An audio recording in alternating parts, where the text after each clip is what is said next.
অনেক সময় জীবনে এমন একজন মানুষ আসে যাকে দেখলে মনে শান্তি লাগে, কিন্তু অদ্ভুত ব্যাপার হলো দুজনেই হয়তো একে অপরকে বোঝে, তবুও কেউ কিছু বলতে পারে না।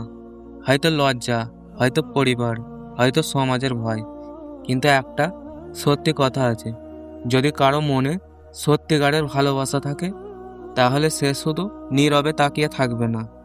সে ভাববে, আমি কি শুধু দূর থেকেই তাকে দেখব, নাকি তাকে সম্মানের সাথে আমার জীবনে আনবো।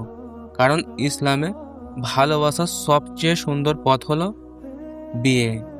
যে মানুষ সত্যিই কাউকে চায় সে একদিন না একদিন সাহস করে বলেই ফেলবে, হয়তো পরিবারের কাছে, হয়তো নিজের মনের কাছে।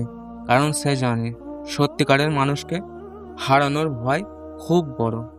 তাই যদি আপনার জীবনে এমন কেউ থাকে যাকে আপনি সত্যিই সম্মান করেন, যাকে আপনি হালালভাবে নিজের জীবনে চান, তাহলে দেরি করবেন না। সাহস করে আল্লাহর কাছে দোয়া করুন এবং সঠিক পথে এগিয়ে যান। কারণ সুন্দর সম্পর্কগুলো লুকিয়ে রাখার জন্য নয়, সম্মানের সাথে গড়ে তোলার জন্য।